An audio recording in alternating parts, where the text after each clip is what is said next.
Coming up on the dirty side of the track this week. I was hooked. Like, we went down, we galloped around, and it was the biggest adrenaline rush. To be honest with you, there's quite a lot of running involved in this job. There's that famous shot of him doing the swan dive into the pool on the Red Bull Hospitality.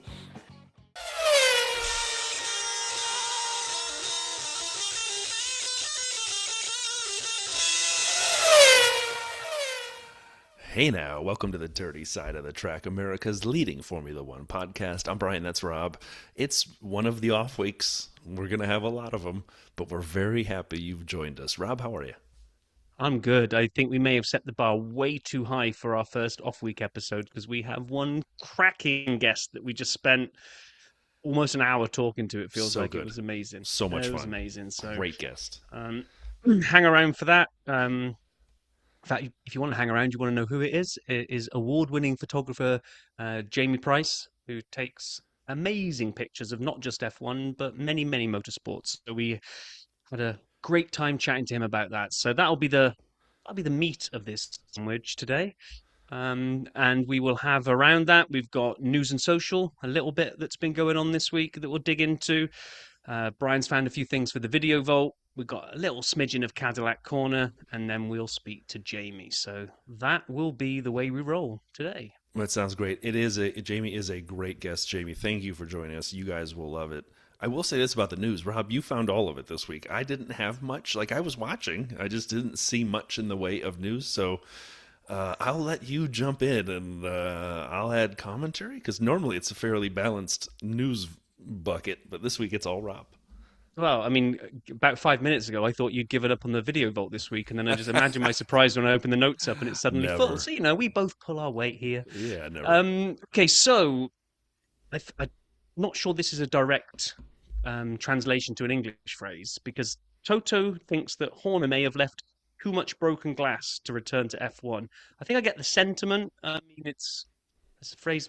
I'm not sure what he's going for there, but yeah, there's too much broken glass. So he's made too much of a mess. I don't know. Red Bull in a China shop. I'm not sure. But anyway, Toto thinks that there may be too many scars, I guess, left on the F1 landscape for Horner to return. But hold on to that thought for the final story in the news this week. So I still think, and I know we'll get to that final one, I still think it was funny long before April Fools, when people were talking about the Jonathan Wheatley and the Adrian Newey and the team principal, and they posted a picture on like Formula Dank or wherever of Chris Horn. And it's Christian Horner applying for the role at Aston Martin. Hi, I'm Chris Horn. I'm here for the job. Is that the one where he's got the beard on and stuff on the yes? I saw that. I'm like, that's great. Then we get that it's not just Max that likes to go and race in other series. So Lance Stroll would take advantage of this unexpected break and will do his maiden GT race. He'll be in the opening round of the GT World Challenge Europe at Brian's favourite track, Paul Ricard. So you'll be tuning in for this for one of your favourite drivers on your favourite track. The next story is about Alpine. Who have been criticized and accused of favoring the gas man, my favorite midfield driver, over Franco Colapinto in Formula One this year. And they said those accusations are completely unfounded. There is an imbalance in points scored so far. The gas man, 15, Colapinto 1. And Alpine felt the need to come out and publish the idea that, due to the concern of some fans, we want to let you know there is parity between our cars. And I'll let you highlight what might have been a challenge. But can I just say this? I think there are some very aggressive reading between and I don't know if you watched this, but in the Drive to Survive, there were, Doohan got a lot of comments from Argentine fans, fans of Colapinto, who take it a little too far and make lots of threats. And so I'm wondering if some of them are like, well, we don't have Doohan to go after anymore. There's no way our driver could be substandard to Pierre. So let's threaten Alpine and blame them for this. It has to be, because a team doesn't come out and make a formal open letter or whatever it is if they're just reacting to a little bit of banter about the cars, right? I think there was quite a lot of let's just say nasty stuff flying around, and they've felt the need to come out and say, no. I mean, and you get this all over. It's like the fandom just gets so crazy in their thoughts that if their favorite driver doesn't win and the teammate does, then there must be some kind of sabotage going on. And I know that I've seen, well, many people. The one that sticks out is Cassandra came on the pod with Ben. Like, she's mentioned, she'll go in gunning for people on threads, going, "It's so impossible to do sabotage in a garage. The amount of like orchestration that you would need to do amongst all these mechanics and everybody. They're fighting to just get that one car to do as much as it can on their side. They haven't got time to be going around going, okay, let's just let the tires down on this one a little bit. It's like." It's just tinfoil hat. People just need to stop. It's I just mean, sometimes life plans out that way that your favorite driver doesn't get the luck that day. right. And we saw this last year with McLaren and Lando and Oscar. People put the tinfoil hat on and said there was It favoritism. started again this year already. I know. And then, but the favorite of all time, I think, was when we did our Vales Tales about Nigel Mansell. And didn't he used to count mechanics on each side of the garage? Something like that. Or was it Alain Prost who did that too? I can't remember. I think it was Mansell, but his might have been founded because was it at Ferrari where basically that everyone would be laughing and joking with Prost and he spoke Italian and Mansell was sitting over the other side and there were only 3 wheels on his car. Who knows? Then we had the view that Laurent Mecchi basically admitted that Red Bull is paying the price this year for putting all their eggs into chasing down McLaren last year. So they're saying that they really went all in thinking they had a chance of reeling them back in. Verstappen pulled in Oscar Piastri's lead and fell just 2 points short of Lando. But it's saying the effort came at a significant cost to Red Bull. While other squads were focused on the 2026 regulations, Red Bull basically just bought everything into 2025 upgrades and went, yeah, well, 2026 is a year away. We'll sort that later. That's what they're basically trying to use as their reason behind why we really haven't hit the ground running this year as a car. And I've got to be honest, it makes sense. You can go for all the tinfoil hat conspiracies that you want, but this one actually just makes sense. We tried to win last year. We didn't. And now we're a little bit screwed because we put all our eggs in that basket. It does. It does. I mean, I would love to see. I feel like part of the reason I do believe this more is Racing Bulls looks okay for a midfield team. So they did not do this, right? They were focused on 26 earlier. True. Than the sister team. And so Red Bull being behind where we would anticipate them being, but Racing Bulls being where or maybe higher than we anticipated kind of justifies because they're using the same power unit. But it's, the time they didn't spend working on the car, on the chassis, on the aero, on just integrating the RBPTF Ford powertrain, whatever. So maybe I believe it. I'm believing it. And then another one that kind of came out was, I think it was motorsport.com, maybe. Sort of messed that up. But anyway, they were saying, did Binotto kind of almost give away a little bit of one of the reasons that Wheatley ended up leaving? So he was being interviewed and they said, who's going to be the next team principal then, now that Wheatley's left? And he said, well, for the future, I think we're not looking for a new team principal. I'll keep the role, but I'll need someone to support me at race weekends because I won't be able to be there every week. And they're saying, well, the claim that he thinks he can do it and all he needs is a junior person to kind of look after some things every now and again, maybe gives a pointer to the fact that maybe Wheatley didn't really have the full role that he thought he was being given when he was given team principal. Was he just junior to Binotto? And that plus a combination of wanting to maybe get home to the UK for personal reasons, like, I'm not even team principal. I might as well just get out of here. I mean, that also makes sense, but this time I am wearing the tinfoil hat, and I got it on snugly. It's covering my ears. It hurts. I still think Wheatley's going to Aston Martin, and Lawrence Stroll's going to pay off as much garden leave as possible, and he'll be there in effect relatively soon. I know that there's no reason to believe any of what I said, but... No. I believe that Aston Martin may well be his destination, but I don't think that Aston Martin poached him in or approached him first. I think this... If you put all this together, if Wheatley wanted to get back to the UK, if Wheatley wasn't really acting as full team principal because Binotto was looking over his shoulder every 5 minutes, and that had driven him away to think, I'll screw this for a game of soldiers, I'm out of here, which, oh, by the way, there's also an open seat over there at Aston Martin, I'll just go back to the UK and see how all this pans out. It just means that they're two things that happened simultaneously rather than one thing drove the other. Oh my gosh, we're being far too sensible in the news. I know. That's not we're our looking that's for not our rationale specialty. and God, this isn't clickbait. I tried wearing the tinfoil hat. No one's listening anymore. Everyone's fast forwarded to Jamie by now. Anyway, Last thing in the news was surely nobody fell for this, but there was. It's not even the best Photoshop in the world, to be honest. There was a picture of Christian Horner in a Williams outfit, and it was the headline: Williams appoint Christian Horner after sacking James Vowles to save Sir Frank's great Formula One team from extinction. And guess which day that was published, Brian? I'm going to guess the 1st of April. Was indeed. I didn't go mining the comments to see if there were any rage baiters in there that had fallen for it. Had headline sinker. I fell almost for one on threads from the Papaya Pod. They posted a picture of the after they finally got their lucky break and they'd interviewed Mika Hakkinen. And I thought, well, do you know what? It happened to us. We got Valtteri. So I was midway through typing, this is fantastic. Well done. And then I finished the comment with, but I've just seen the date. And that was my post because I was like, it didn't happen, did it? And sure as eggs is eggs. It didn't happen, but I got taken. I hope they by do get one. Mika Hakkinen on one day. I hope they do too. I got taken by one here in town. My favorite pizza place is a Neapolitan, just a real nice Naples thin pizza, and they put on the note that says we're doing Chicago deep dish now, and I'm like thinking, why? They got this special oven from Naples, and why would we do? And I'm reading the thing and looking at it, this looks terrible. Why would they do this? And at the bottom it said, just kidding, April Fools. And I'm like, oh, they got me. Totally got me. That was the one thing that got me, for the whole, had me gripped. And I'm like, why would they do that? And then I'm like, yeah, I'm an idiot. I'm also a big fan of videos. Should we talk about some videos in the video vault? Open up the vault. Walking in, ordering a deep dish pizza. We're like, you're a moron.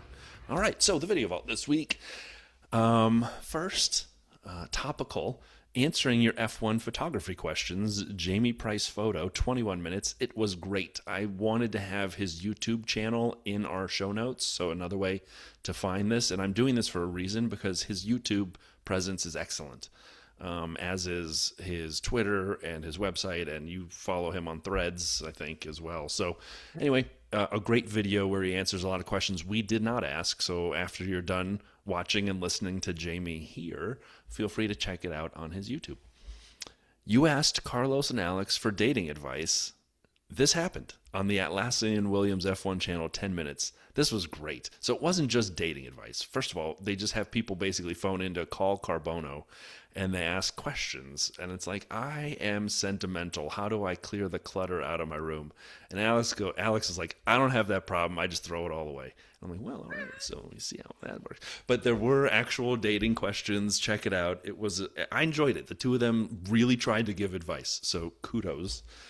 What does an F1 driver's house really look like at home with Valtteri on the Sky Sports F1 channel? 6 minutes. This was great. So they went out to McLaren Vale in southern Australia, where Valtteri's vineyard is, where he lives with his partner Tiffany. And Valtteri showed the crew around the grounds a bit, and they're in the walking through looking at grapes and checking out the house and his sauna and where he works out and blah blah blah. But then they go into this guest house, and it looks really nice. And he basically says you can rent it. You can let out or rent or whatever the hell the words are that you might use in your particular country. The guest house at McLaren Vale, and it's really nice. Paul, is that where you stay when you're there? Question. But we know I should really go there so that a Vale can stay at McLaren Vale. I mean, it's just written in the stars, isn't it? Yeah. And you should rent a McLaren and then just pull up and be like, "Hi, I'm Vale, McLaren Vale in a McLaren at McLaren Vale with Valtteri. You've been on the pod." That's just pocket change. I'll do that tomorrow. Yeah, sounds good. This is Valtteri Bottas, and you're listening to the dirty side of the track. I didn't know Valtteri made it into the vault. We better get him out before Miami. And then finally, an Instagram reel. I don't go on Instagram a lot, but this was in the Discord. Great video mashup for a new F1 intro. I'm not going to give away the music, but you got to check this one out because it's fantastic, phenomenal. A new way of thinking about the intro, and I thought it was a banger. Rob, anything for you? No, slam that door up. From the vault to the corner, shall we? It's Cadillac Corner! It's Cadillac Corner! It's Cadillac Corner! Here we are standing in Cadillac Corner, where we like to give a regular insight to what's going on in Cadillac as we track the new team's progress through the year. So, one tiny little thing here, a mini break reflection from Sergio and Valtteri talking about the performance. And it didn't come to a surprise to them. They said, look, we knew this. The car was built a long time ago. It's very basic. We had to get early sign off. So we knew that from the start it was going to be difficult. But Ferrari have proved that they can race towards the front. So the power unit is decent. So we'll get all the help we can from them. We'll work out the deployment they're using. What we really need to do, it's definitely our car that we need to focus on to bring the performance, especially on the aero side. We're lacking a little bit of load, especially at the back end of the car. But once, now going to go on a series of races where it's upgrade after upgrade after upgrade. And Valtteri then even joked at the end was, we have mega upgrades coming in Miami, so watch out, Mercedes. I love that. Shots fired at former employer. I love But I that. mean- Didn't he also say there'd be a special livery in addition? He's like, we won't even look the same. Here we come, Mercedes, or something like that. I thought it was great. Yeah, it might have been actually, but no, I just love this because they're not putting the pressure on themselves.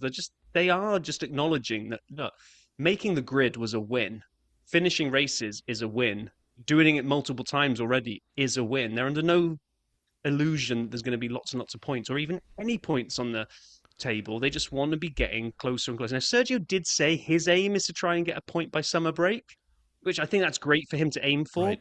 I think that might be a bit of a reach unless maybe weather or a big crash gets in the way, but Well, if they keep incrementing forward. I was going to ask you the question I asked Fantasy Hub Rob. And had we had more time with Jamey and gotten into some of the current regs and things a little further, I would have asked him. But Vale, when you look at it, who's scoring the first point this year? Aston Martin, Cadillac, or C, none of the above? See, none of the above. You think they both go pointless the whole year still after 3 races? That's your... Yeah, I mean, in likelihood, yes, because I just don't know that Aston Martin just look checked out. Are they really even going to bother with many upgrades, or are they just going to look for next year's car? Cadillac, I think, will improve every single race, and I think their victories will be on track, not requiring people to DNF or have issues, but on track overtake people and start being 17th, 16th, 15th. Those are going to be their little wins, and they're going to be big deals if they can start doing that. They've got some fast cars they've got to get past because they're not all going to stand still. They're all going to bring upgrades. Right. So, I'm not trying to be a doom monger, but I think Cadillac are going to have a really successful season in what constitutes a successful season for them. I just don't see, unless we get some big safety car or Mother Nature or something coming in out of left field, that they're going to score a point. But I'd love to be proven wrong. What about you?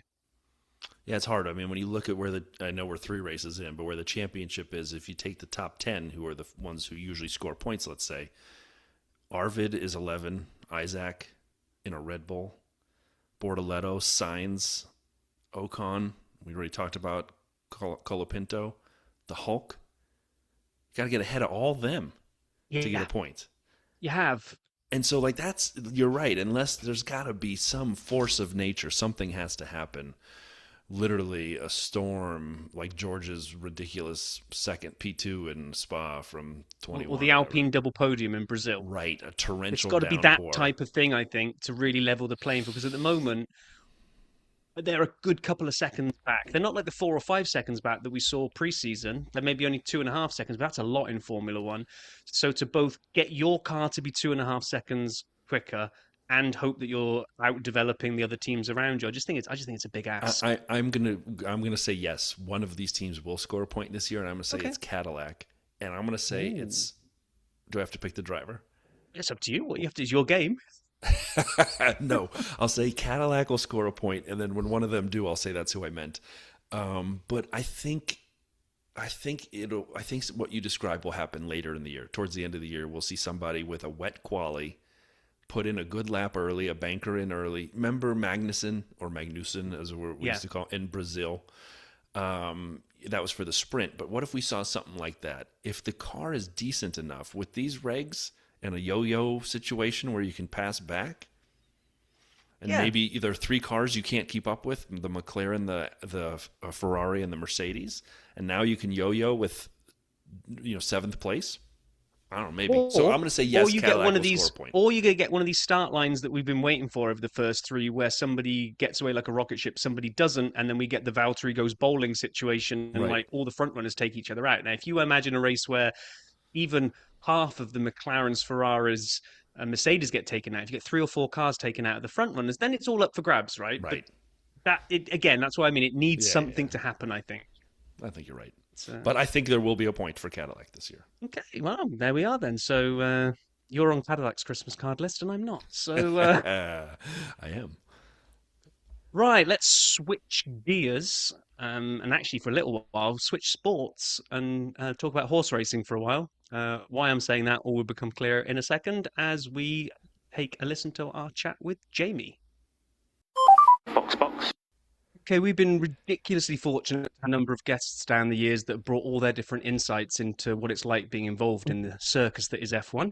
And we're thrilled to bring another viewpoint to the table today as we swap pit stops for F stops and welcome award-winning photographer Jamey Price to the dirty side of the track. How you doing, Jamey? Oh, that was a good dad joke. I like it. Do you like that? It might be a little bit niche, who understands what an f-stop is, but after I struggled with it when I dabbled in photography for a while, I still don't really understand what they are, but No, I like it. Well done. Yeah, I'm doing well. Excellent. Well, thank you for agreeing to do this. It's another Threads victim where I've hunted Jamey down and convinced him to come on, so we add him to our body count of Threads people. I love it. Now, before we get going and really talk to you and dig into your past and how you ended up being an award-winning photographer, we will go do the Dirty Side's fastest lap. There is going to be an amount of time put on the clock for you to answer a variety of questions. And first, to understand how much time you're going to have, Brian is going to spin the wheel of mystery that will pick us one of the tracks, 1 through 24, and then whatever the fastest lap was last year, that will be the amount of time that you have for your fastest lap. So I'm hoping for what's a slow one. Bar is going to give you the longest, I think. Yeah. You can I was answer gonna as say. quickly or slowly as you like. Just so you're aware, I'm a slow question asker. Rob is a Okay. fast question asker, so be prepared. Okay. But here is the wheel. It is spinning. It is spinning. 14, the 14th track on this year's race. That summer race type. It is the Dutch Grand Prix. Oh, It I is like a it. short That's a short one. Yeah, Zandvoort, a short track. Last year's fastest lap. Oscar Piastri, 1:12. And since I am now the timer on this one, which is where I usually make my mistakes, that's 60 seconds plus 12 seconds, 72 seconds you have, Jamey. So, Jamey, are you ready? I'm ready. Rob, are you ready? Cyan. Then you guys should begin in 3, 2, 1. First poster you had on your bedroom wall. Oh, actually, it was a horse racing poster, I believe, of a horse called Lonesome Glory. Favorite F1 track? Actually, I would say Monaco, but Zandvoort is a close second. Oh. Mario or Luigi? Mario. If you were a driver, what number would you have on your car? I'm gonna go with 6. Go for your T. T if I have to choose, but neither, really. Okay. If you could add a James Bond style gadget to an F1 car, what would it be? Missiles. Oh, a one for a jockey. Would you rather be chased by one horse-sized duck or 10 duck-sized horses? 10 duck-sized horses. Which driver do you wish could have a driver's championship? Danny Rick. Rolling starts or standing starts? Standing. If you could add a venue to F1, where would you add it? So that's a tricky one because I don't want to ruin a great track by bringing F1 and all its bullshit there. But if nothing is going to get changed, I would love to see like Surfer's Paradise or maybe Bathurst or something like that. Nice. And that is time. But the caveat is nothing can change about the track. Okay. Nothing can change. That's Well, awesome, Jamey. As I alluded to there in the question, as we were kind of looking into, let's be honest, as I was looking into the bio on your website, I saw the details of you being I'm going to say successful, really, jockey in a past life. So how did that come about and how did the transition from athlete into photographer kind of happen along the way? So there was actually quite a lot of like crossover between them, and my dad rode horses when he was younger. He rode in a couple races kind of as an amateur jockey, but nothing really like super serious. I don't think there was any like amount of success or any wins or anything. Um, but he kind of picked it back up when he was in his late 40s, early 50s, I guess. So I was kind of like a teenager at the time. And I had ridden horses as like just, I'd taken horseback riding lessons and I knew my way around a horse. So it wasn't something that was unfamiliar to me. And when he was, kind of in the middle of his like second career as a jockey, essentially, he was riding again. And just going down to this particular training area, similar to what you have in England, like where you'd be in like Newmarket or something like that, where it's like a big training facility with lots of race horses in training. He went down to this training facility in South Carolina and he would go pretty regularly. And one day he asked me, like, do you want to come down and ride some of the horses with me? There's this trainer, he's great. I think he'd take good care of you. And I was like, yeah, that sounds fun. And I was hooked. Like we went down, we galloped around, and it was the biggest adrenaline rush just galloping around these horses. And I immediately knew that I was not in good enough shape, but you're a teenager, so like nothing's that hard to get like really fit. So I kind of like started, training a little bit harder and going down to this training facility more regularly. And it became something that, I put enough hours into it and got enough experience and enough fitness under me that the trainer that I was working for, he was like, I think you're probably ready to try like, ride in a race. And so I rode in a race in my first race in 2005 and I retired 50 something races later in 2012. And obviously I never did it at a true professional level. I kind of tossed around the idea of whether I wanted to be a professional jockey, whether it was something that I could realistically do. I moved to England and rode race horses in England and a little bit in Ireland. But yeah, it was an incredible time of my life just working around horses, but also it gave me, I had some in that same time frame, I was in college and I picked up a camera and I now had this like insane cool access to just have like these professional athletes and these professional sporting events right in front of me, happening in front of me. And I knew everything that there is to know about that sport. And so I would just bring my camera to some of these races and would document it and I loved it. Like I would just take pictures of my friends that were jockeys and trainers and, the security, like we have credentials that pretty much get us anywhere we want to go from the paddock to the racetrack to the barn area to like some of the VIP areas. Like nobody's going to stop a jockey that's wearing like boots and silk pants like from going to out on the racetrack because that's where we're supposed to be anyway. And I just had my camera on me and like securities don't even look twice. So yeah, it was kind of cool. Like just it was truly like the beginning of my sports photography career covering horse racing. And I didn't just cover like the little races, the smaller stuff that I was competing in or kind of competing in on the same day. I've covered the Kentucky Derby several times. I've covered the Breeders' Cup World Wow. Championships a couple times. I've covered racing all over the UK and Ireland from point to point stuff. I've covered races at Aintree. I've had a picture on the front page of the Racing Post in England. Did you cover Um, the Grand National? I have never covered the Grand National, but I've covered the Beecher Chase, which they run over the same course as the Grand National. And a couple of the yards that I worked for when I lived in England in 2010 had several horses that they had one horse that had won the Gold Cup at Cheltenham, which is quite a big, horse race. For those of you that don't know horse racing, it's kind of the It's a big Kentucky deal. Derby. It's a big deal. It's like winning a Kentucky Derby for steeplechase horse racing. And then they had another horse that was actively competing and running over the Grand National fences, and it was a horse called Hello Bud. And Hello Bud won while I was there. He won the Beecher Chase, which is like the miniature version of the Grand National, just like a little bit shorter, essentially. But yeah, it was a really cool time of my life to be able to live in England and ride and I was in insane shape. Like I had 12 pack abs and Like you're not eating a lot. I was really having to watch my weight, but I was 23 and in like just I was in college swimming shape plus racehorsing, jockeying shape, and it was a cool time. Well, so Jamie, with that, um, like is this around the time you published the book Chasing Racing Hmm. Life in England and Ireland? Is that Yeah. around kind of when you took the photography part and then talked about your experiences riding the horses?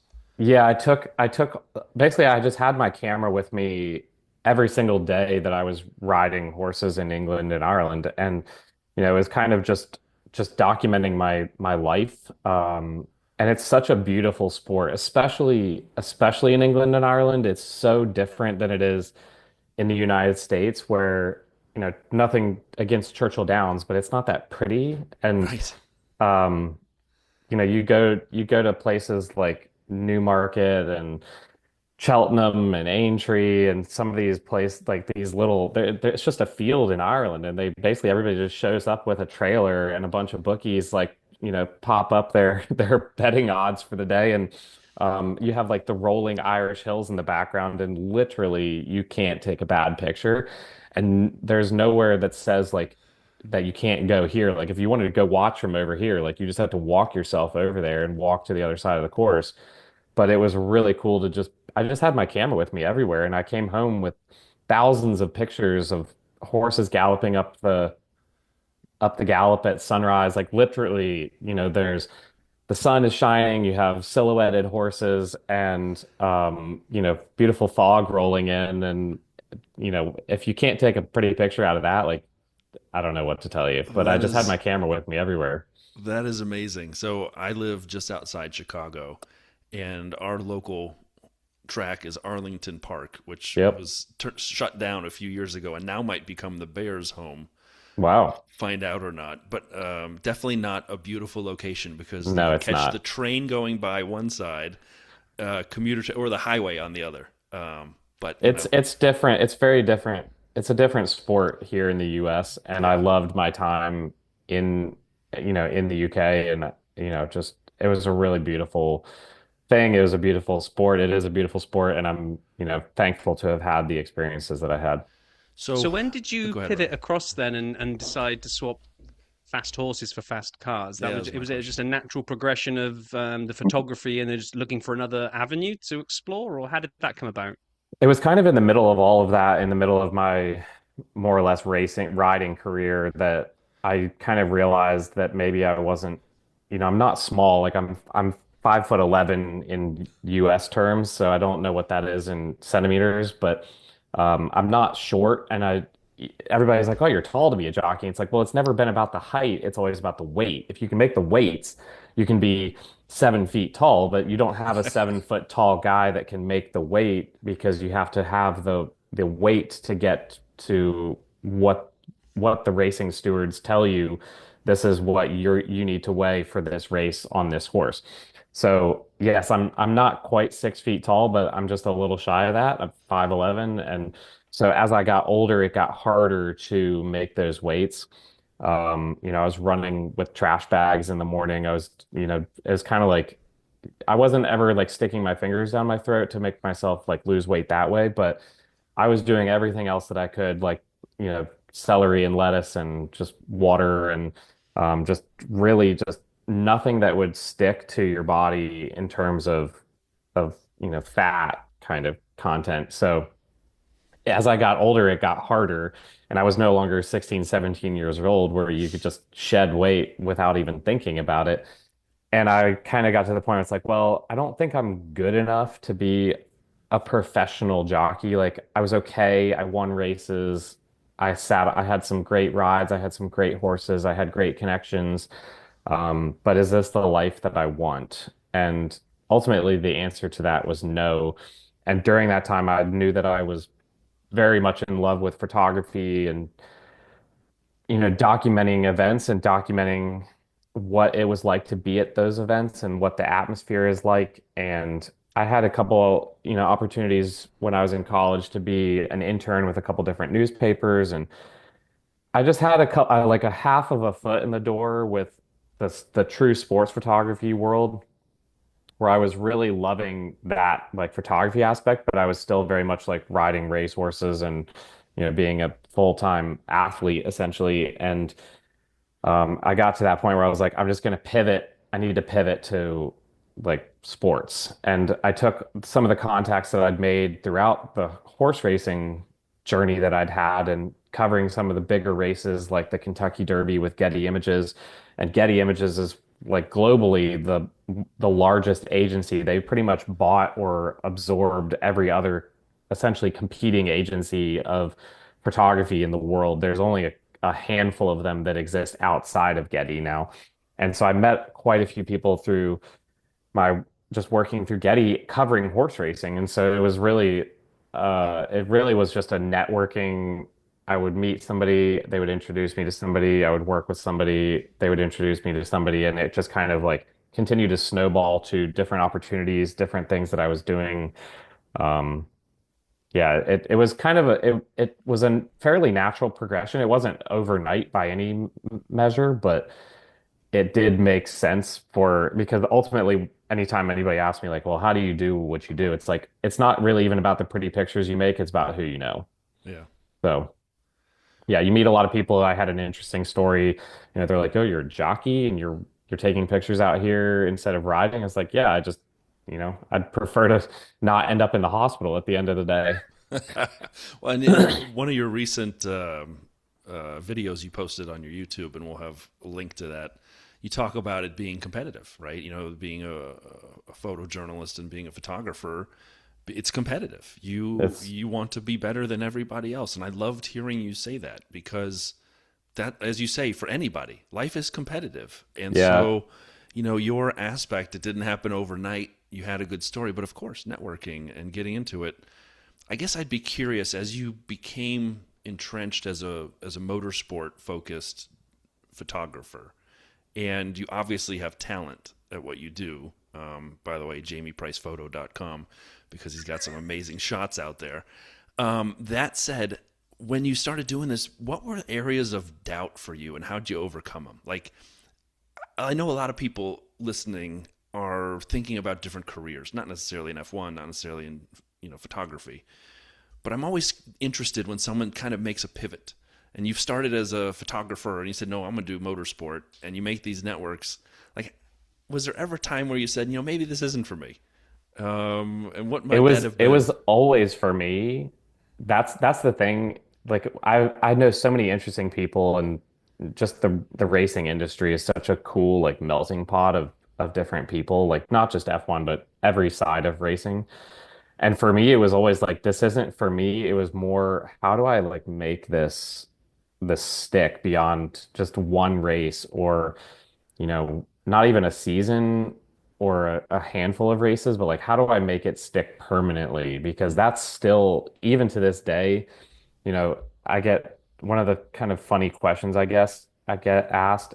And to your point about that response where it's competitive, people are like, well, how do you know when you've made it? I was like, I don't know. I'll let you know when I find out because it doesn't it never feels like you've made it. You will never have that feeling. It doesn't matter. Like I don't know if maybe LeBron feels like he's made it, but I'm pretty sure if you ask any athlete or any person that is trying to be the best at what they do, like it's never good enough. It's never enough. You always have to continue to try harder, train harder, learn more, learn it differently, do it differently. There's always some punk ass kid that's coming up through the ranks that's going to try and do it cheaper or differently or copy what you did to stand on your shoulders. And, like it's the same in any industry. It doesn't matter if you're trying to be a doctor, a lawyer, a mechanic, a driver, a jockey, a swimmer, LeBron James, like it doesn't matter. It's always going to be that fight. I love that mentality. Speaking of mentalities, I have a kind of shifting into actually taking the time you spend in the paddock and around on the pit lane. You talk about pit lane awareness, situational awareness. Who's been one of the more cooperative drivers? Like when you go through F1, so like I know you've done multi-series, and we'll talk about some of that. But Rob and I are big F1 fans, nerds. We love it. And so, Have there been drivers who have been more cooperative than others? And I was going to ask the flip of this, but I'm like, nah, I don't want to do that to him because he's working. So I don't want you to say someone you don't like. So how about No, I mean someone it's who's been helpful? um the drivers are tough. They really don't their time is so it's so measured and it's so like they have no control over their time in Formula One. Like they just don't get to choose what they do when they do it. It's really hard. I can't imagine that life. Like, yeah, they get paid a lot of money, but it's also not an easy life. It's not an easy job. Just okay, driving the car is not easy unto itself, but that's not the only part of their job that they have to deal with. So it's very hard to get to know them as people, and ultimately that's what you want to do is to get to know them as people. You want to get to know them like not as just the guy walking past in the paddock in the morning. You want to try and have that little bit of a personal connection that maybe just makes them like, smile or just acknowledge you or pull like just come over to the side and just catch up. So to be honest with you, I would say that of all the drivers, I would get probably the most like head nod, like, "Hey, good morning, how are you?" from Nico Hulkenberg. Okay. Um, I've worked with him throughout his career when he was at Force India and Alonso a little bit, which is very cool that Alonso will like even look my direction, like kind of give you like a head nod. But they come in the morning and it's you get like 12 seconds of them walking by and that's it. That's the last time you see them before they go into engineering meetings or different marketing stuff or however whatever they need to do for the day on their weekend. It's really not until after their Formula One career where I've gotten to know quite a few drivers just as people much, much better. And that's where it's like you can have that genuine personal connection with that person, not just like the F1 driver. There's definitely, I mean, they're human beings, and anybody that's ever spent time around other human beings, there's just people that you get along with, and there's people that you gravitate toward, and there's people that you don't gravitate Yeah. toward. And um, you know, there's just drivers that just make it really hard to get to know them or see them, not even as people, but like they just don't make it easy. They don't make it easy to work, to be honest with Yeah. you. I got a question a little bit off on a tangent, but inspired by your thing about having 12 seconds to see somebody in the pit lane. When you go into an F1 race and say you're working the entire weekend, are you planning out at this point, I'm going to locate myself here. I'm going to try and get this type of shot. And then midway through the race, I'm going to move from corner X to corner Y? Or is it a fear of missing out that I'm just going to stay here because if I move, I'm probably going to miss the best picture I could have ever taken? Like, how does that side of your gig work? Because people see your output, right? They see all these fantastic photos. But what does a weekend entail for you in terms of lugging all that equipment around and deciding when you go where and where you're going to set yourself up? The weekends differ just simply based on kind of what weekend it is. Like the sprint weekends are much in some ways harder because you have only one practice session. So, with the way Formula One works, we are not allowed to work on pit lane during qualifying or a race. So anytime during qualifying or a race, there's no photographers that are working on pit lane.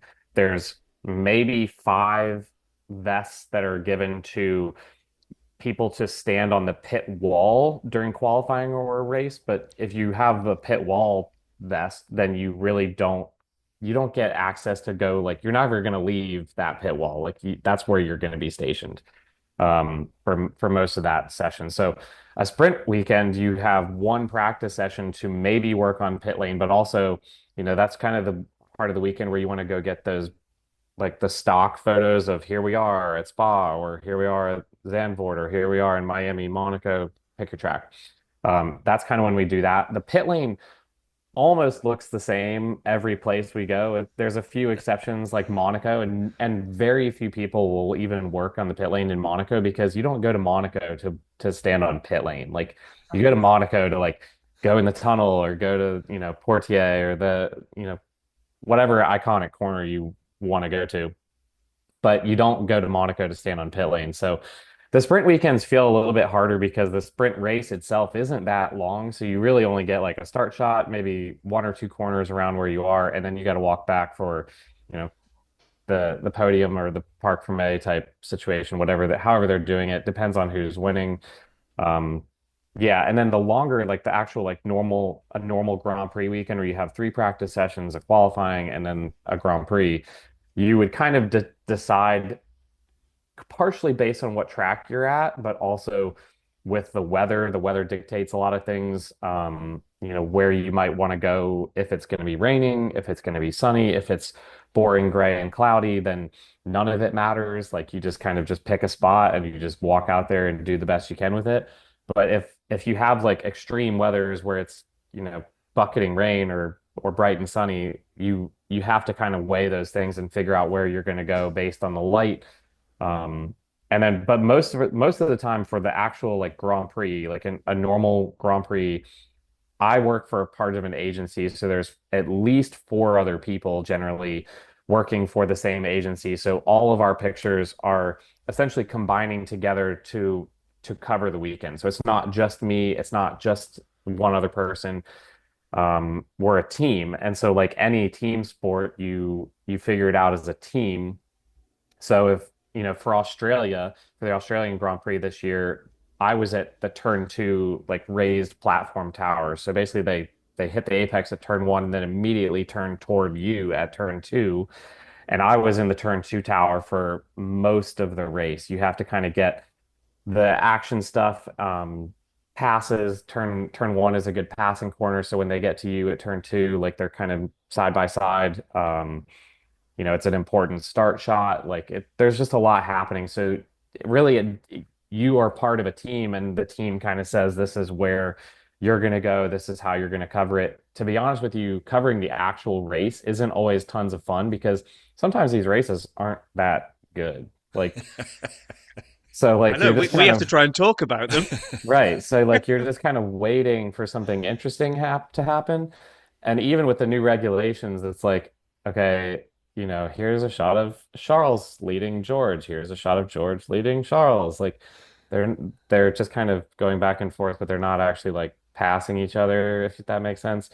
So it just really it's all about the agency. It's all about the team. It's all about how we work as a team. When we get to the podium, we'll have, Jamey, you're going to be down front center, when the driver who wins gets out of the car and is celebrating, you need to be front and center with the mechanics, elbowing people, like getting that shot. And then we'll have somebody up on the photo riser that's behind getting the standard like head on podium. And then there's somebody that's kind of like a little bit farther away, can kind of do it artsy. It's a team sport on the photography side as well. It's not just, the team sport of motorsport. Yeah, So it because really you posted a depends. picture on Threads. I think it was of you with just like for anybody that thinks that you just wander around holding a camera and that's it. There was a fantastic picture you did which showed like all of your equipment that you're lugging Yeah. around with all the lenses in the world that you might need to use. Yeah. You're carrying When all of you it are you carrying it all of the time? So like when all it's the the end of the time. race and you're having to get to the pit lane and get your elbows out, are you like the big Michelin man, kind of just waddling Yeah. through with all your stuff? I mean, I've done almost 15 years of motorsport photography, so I've figured out how to like condense it all down like pretty tight on me. But there's, to be honest with you, there's quite a lot of running involved in this job. Um, and it's not always like comfortable. So I have a belt bag that I wear around my waist that I've got a couple lenses and some memory cards and batteries and stuff like that. And then, I have two cameras, and I'm not always using the big, heavy 400 millimeter lens that I carry around it, but it is with me because it's been with me for the entire race. So, before the race, like it's on my back. If it's let's just say it's a 2 o'clock race start, it's on my back from essentially 12:40 to like 4:30 or 5. Whenever we're like done with the podium stuff, like that's when I'll finally get back to the media center and put it down at my desk. But other than that, it's either on a camera and I'm shooting with it, or it's slung over my shoulder and kind of like tucked away as much as it can be.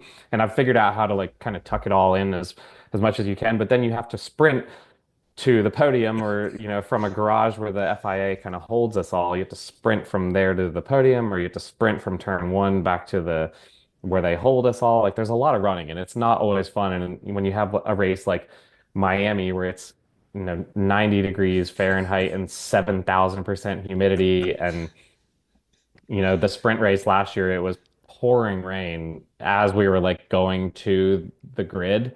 I was like, well, this sucks because you don't have your rain gear on you. And when it starts dumping, so you put all your rain gear on, and then the sun comes out, and it's It's a just million like, degrees. yeah, it was horrendous. So you kind of have to have everything you need for battle all like ready to go. So you're looking at the weather, you're making sure you're not going to get massively caught out like by surprise, which has happened. And I always carry like trash bags with me so I can at least cover up the cameras if I need to.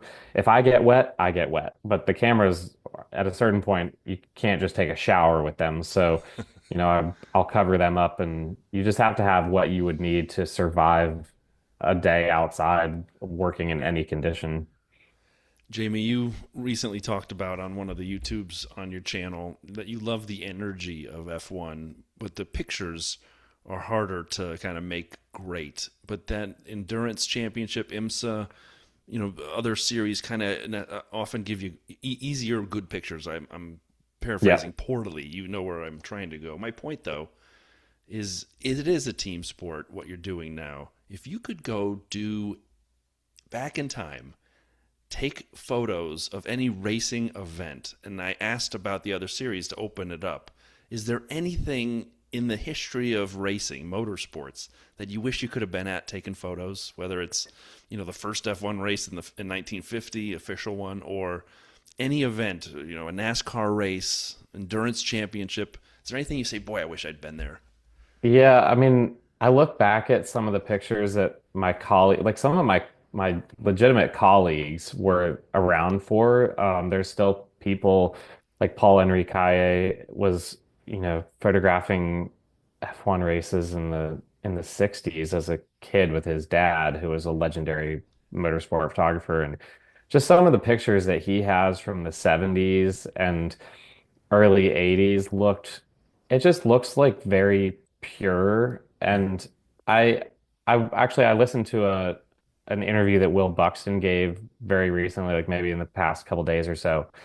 And he said it kind of in a way that I really like resonated with, but it almost feels like today's bigger F1 races feel like seeing Coldplay at like a big, O2 arena, or some name your enormous arena where there's just the atmosphere just kind of sucks. Like maybe the band is great, but it's just you're packed in with everybody else, and it's not like that genuine feel of like seeing something really special in a small venue. And I kind of wish that I had experienced F1 or motorsport in the 70s and early 80s where the cars were insanely loud. The restrictions were just kind of a little bit looser. It wasn't so like commercialized. Even in my time covering Formula One, there's just been huge changes in Right. the commercial like look of the sport. Just the trackside advertising. We used to have specific trackside advertising that was unique to Monaco, unique to Zandvoort, unique to, Watkins Glen, unique to pick like whatever track it is. It was because it was the promoter's job to pull the trackside advertising sponsorship to pay Formula One to have Formula One running at their venues. So they would bring like, the Canadian Molson beer company, like that was trackside advertising you would see everywhere, but only in Canada. And same thing in Monaco, there was very specific Monegasque advertisers. And now every single Formula One race, no matter where you are in the world, looks exactly the same. Like Yeah. the walls are covered up exactly the same. You see Tag Heuer, you see Pirelli, you see Salesforce, you see Amex, you see the exact same advertisers everywhere, and there's no difference. You never see bare Armcos anywhere. You Right. never see bare tire walls anywhere anymore. And I would love to have seen like racing where before it was just a super commercialized sport where it's like, NASCAR, this yellow flag brought to you by Pennzoil. It's like the white flag brought to you by, State Farm. And it's like, okay, great. I'm glad they're raking in the dollars, but everything has a tag to it. Everything has a Yeah. commercial aspect to it, and it's lost a lot of that soul. And actually, that's one of the things that I love about horse racing is that it still has that soul. It still has that like, it's kind of a little bit rough and tumble, dangerous. There's that side of it that's not super commercialized. Sports car racing, not even that long ago, was very much like that. And now it's getting to that, like it's kind of feeding off of Formula One's popularity a little bit, where now we're seeing trackside advertising that's just crazy at all of these events. And from a Mm. photography aspect, it sucks. Yeah, Well, because you don't have that differential. Like, take a picture and you could be anywhere in the world now, rather than definitely knowing Literally that that anywhere in picture's the world. taken in wherever. Okay, Yeah. well, slightly different question then. Two-pronged. Favorite picture you've ever taken? Doesn't even have to be what you think is your best. Just your favorite picture you've ever taken, and maybe that would be easy or hard. I don't know. But the other one I'd be interested in is picture that you missed out on. You were there and you wish you could have taken it, but you weren't at the right corner or you weren't wherever you were. I'm sure you've got one of those, the one that got away type memories as well. 100%. It still annoys me to this day. Oh, So uh-oh. fa favorite picture is probably, there's a picture that I did in Monaco in 2017, I think, with Nico Hulkenberg, who was driving the yellow Renault. And at the time, the Monaco pit exit line was the almost the exact same color as the Renault that year, so it was yellow. And the racing line as they come into Saint-Devote, which is turn one in Monaco, the racing line is essentially like basically splitting right down the pit lane exit. So it's extremely dangerous. If you have somebody that's coming out of pits, like they're in the crosshairs of whoever is coming down the track at on a flying lap. And I was in an elevated suite building that's looking down on essentially that part of the corners that that area. And I was just taking pictures. It was during qualifying, and Nico's on a hot lap, and he comes in and he split that line like almost millimeter perfect. And it was I had no idea that I'd captured it until after the fact, until I got back to my desk later. I was like, oh wow. And Nico's car literally just lines up on the yellow line. Like it's so close to perfect. It's not even funny. He's like maybe an inch to the left of the line kind of thing where it still looks really cool. And it went super viral. And Nico, because I was working with the agency that I work with was working for Renault at the time. They used it. Nico saw it and he came up to me. He was like, "You took that picture?" And I was like, "Yeah." He was like, "That is really cool." Oh, Um, awesome. that is so that cool. was that was pretty cool. And then the one that got away, I was in Monaco again. So Monaco just seems like where all the pictures happen because it kind of is true. But Monaco, when Daniel Ricciardo won in what was it, 2019, I want to say, or I think that's 18 right. maybe? 18 or 19 I feel for like it was sure. 18 actually. I feel like Seb Vettel might have won in 2019. Um, or maybe it's backwards. But the one that Daniel Ricciardo had been robbed of victory the year before, so he was very salty and grumpy about it. And he came back with Red Bull the next year and had like a chip on his shoulder for sure. And he won the race and just was so excited, and it was just a really cool atmosphere. He was just on cloud nine. And there's that famous shot of him doing the swan dive into the pool Into the on the Red pool. Bull hospitality. And again, being part of an agency, we were like, okay, somebody's going to go cover the pool. Jamey, you go stand at the edge of the deck because he's definitely like 100% going to go from the pool and then jump in, like launch himself off the railing and jump into the harbor because Mark Webber had done it, Sebastian Vettel had done it, like everybody, all the Red Bull drivers except for Verstappen has essentially done this jump.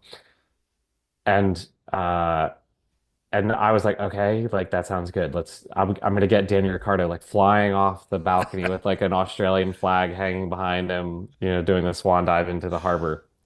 And they literally had divers swimming around like underneath the harbor, underneath the Red Bull Energy Station, which is on a big barge in the harbor.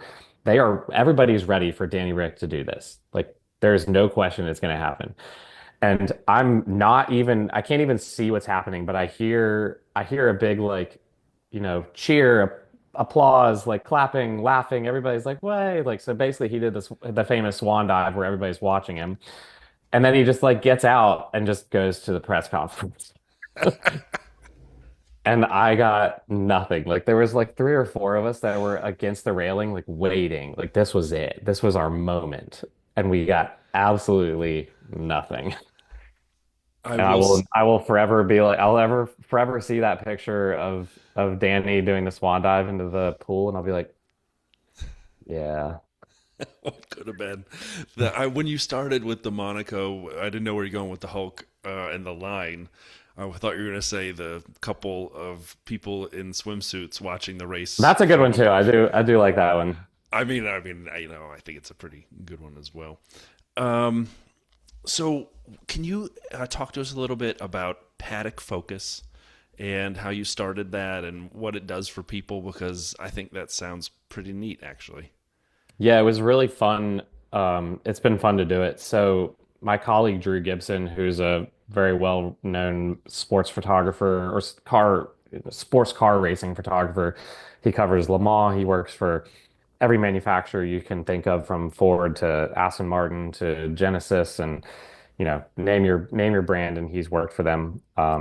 Basically, he and I just get so many DMs every day from people saying like, how do you do what you do? How do you become a sports photographer? How do you become a motorsport photographer? How do you become a Formula One photographer? How do you do these cool types of images? And I have a 7-year old and a 4.5-year old, like, kid. Like I've got two kids. I've got a life. I've got, a lot going on my plate. And if I gave every single person in my DMs, 10 minutes of my time just to like lay it all out. Here's the bullet points. Like, go do this, this, this, this, and this. And this is where you'll arrive at. If I gave every person that amount of time, I would have no time left for my family. And so Drew and I we were kind of like, well, let's start a podcast. And I was like, let's not do a podcast because there's no money in podcasting. Tell us True. about it. Accurate. Right. Um, so what we ended up doing was like, okay, let's do like some kind of teaching class where we can teach people, and with our time we can charge them for that, and it makes it worth it for us to do it, but it makes it there's more skin in the game for them because you actually want to pay attention and listen. So we started this during COVID in 2021. We should have started it in 2020 when none of us had anything to do. Like he was sitting at home and I was sitting at home. And at the time I only had like maybe an 8 or 9 month old son at that time. So I had plenty of time on my hands because we weren't traveling as much and he had time on his hands, but for whatever reason, we didn't. We started it in 2021 and it's kind of taken off in its own ways that we can give genuine advice to people, and we have a different episode for different questions essentially. So like, how do you take better pictures at night? We have an episode 5. If you want to learn how to do, you know, Formula One photography, you want to learn the ins and outs of like how do you become a Formula One photographer? We have episode 8. We have different episodes about like how to make, better pictures at the Daytona 24 hour or the Sebring 12 hour. We have separate episodes for so many different specific venues that we've kind of been able to turn it into like a genuine almost lecture, like almost like a school system type thing, because there is no school for motorsport photography. Everybody that I know learned just by going out and doing it and making mistakes and, learning the hard way, it can be a good way to learn, but it can also be a slow way to learn unless you're able to go out and do it consistently and really put in a lot of effort and make it your thing like I did and like other people have. But not everybody has that amount of time. So you want kind of not like the fast track, but you want to figure out how to take better pictures at night without having to go stand trackside at Sebring during their like, the 1 hour practice session at night on Sebring 12-hour weekend. So Right. we kind of give like the shortcut to like taking better pictures for X scenarios or learning about the business side of it. And it's been really, really cool to kind of teach people and also have people come up to us and say, hey, I got my first media credential because of what you guys taught on Paddock Focus, or I got paid for the first time from a client because of what you guys taught us on Paddock Focus, or my pictures from, you know, shooting a night race or the Daytona 24 hour were so different or better because of what you guys were able to impart and the knowledge that you have, that it's been really cool to hear that like legitimate feedback from people that they'll come up to me at races and just want to say hi and tell me and Drew that. Like there was one, it was hilarious. We had a 20 Daytona 24 hour a couple of years ago that Drew came to, and he was, working trackside. We covered the night session, and the session ended at like 9 o'clock, and he wasn't back in the media center until like 10 o'clock at night. I was like, where have you been? We're trying to leave and go get dinner. And he's like, I'm really sorry. This group of like Paddock Focus fans stopped me and like wouldn't like stop talking. And he basically just like talked with them for like 45 minutes on his walk back to the media center. I was like, okay, that's great. I love that, but also get your shit together. We're leaving. I think that's an amazing story. I have a friend whose son is very interested in motorsports photography, and so that's why I was curious. Paddock Focus sounds great to point him towards. Yeah, it's been really cool. And I will also say, you're totally right on starting time. Rob and I started this in 2021. Actually, the first race we reviewed was Abu Dhabi to end the Oh, season of wow. 21. Right. So we didn't know what we were doing, and we basically had a keg of dynamite to go talk It's all about. been downhill since then. Basically. Yeah, blame us. Basically. But yeah, no, that's great, Jamie. Thank you for explaining that. That sounds pretty tremendous. Yeah, it was cool. It's been cool. And what I would just add to that, because I know we be cognizant of your time here and wrap up soon, but I just want to go to Threads because there are two sides of Jamie on Threads, and I'm here for both sides. Now, one side is the helpful Jamie, which like those ones where you put like I can't remember exactly how you phrase it, but it's like here's what the image was, and here's the picture I took. So you do the full zoomed out thing, and then you do the cropped in thing of like here's what the picture was in the end, right? Which is Yep. super cool. And everyone loves that and piles in, and you're very good with sharing advice and those types of things. Then there's the keyboard warriors that know better than you because they've bought a $10 digital disposable camera and they want to tell you how to take pictures. And it's fair to say you don't have the patience with those types of folk. Yeah, it's so Colton Herta, who's a good friend of mine, having worked with him for a couple of years now doing IMSA WeatherTech stuff, and now he's Formula 2 driver and on the Cadillac Formula 1 team. We were at Daytona this year, and I'm pretty sure it was like right around when all the engine like compression ratio stuff was like kicking off. And Colton comes up to me one morning, he's like, "Did you get any fights with any teenagers this morning on any internet?" And I was like, you know what, Colton? I'm gonna flip you the bird right now. Um, yeah, I just get like I think that I love that this sport brings out like so much passion in people, but some of the things that people type Oh are boy. completely without thought or merit or the validity, and it just is like this tribalism that Oh, yeah. is it's so it's crazy, and it literally is like a definition of insanity, I think. And everybody's like, oh, you're just a Max fan. And like they could call me like, oh, you're just a George Russell fan, or because I'm defending Mercedes for coming up with something interesting, or I respect Max Verstappen for his bluntness, or that I respect Charles for his comments on qualifying, like, oh, you're just a Charles fan, oh, you're just a Max fan. Like, pick your day. I'm a fan of somebody new, which is just funny to me because I don't care about any of them. Like literally none of them. If Charles wins, great. If Lewis wins, great. If Max wins, great. If Lando wins, great. If Oscar wins, awesome. Like I just don't care because any of us that are there in the paddock working, you have teams and drivers that maybe make you feel like if Lewis won a race again for Ferrari, I think everyone would agree that this is a feel good story. Like this is a good story for Formula One. But that doesn't mean that I'm a fan of Lewis Hamilton. I'm just a fan of the sport. I'm here for what's good for the sport. And when people Like like, Hulkenberg's podium.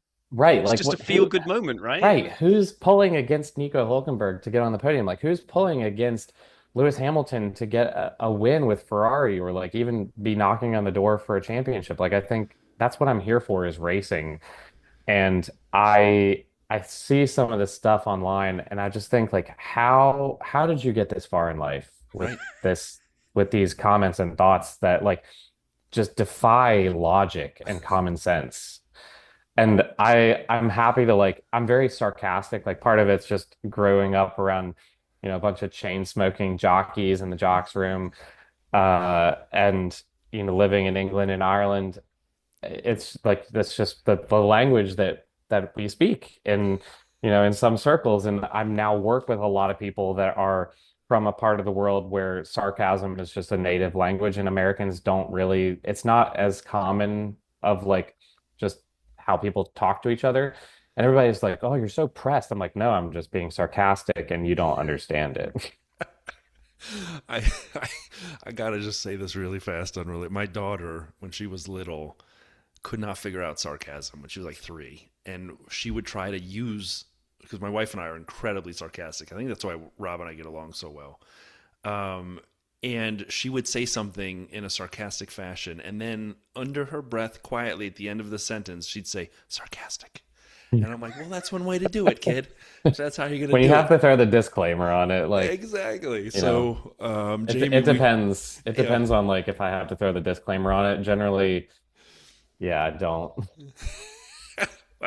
Well, I know we're going to let you go because we're running out of time. And I just wanted to say thank you. Thank you for the generosity of your insights and time. And we will be in Montreal, Rob and I, in 2 races time, I guess. And we'll watch for you. We sit, and I'm not expecting you to remember this, but when you hear someone yelling Jamie from the 12th grid box, we're in the second row. Behind next to the 12th grid box on the start finish straight, we'll have a dirty side flag.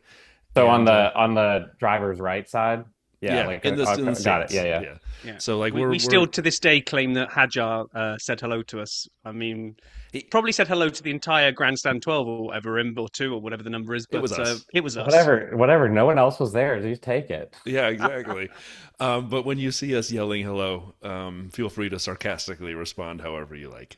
Well, Montreal is a really cool race. It's one of those races that I always recommend people like it's got to be one of the top 5 on the calendar just because of the atmosphere and Montreal as a city is incredible. So yeah, I'll be there this year. I'm really excited. I haven't been in 2 years. I couldn't do it last year because I think it was on the same weekend as the 24 Hours of Le Mans.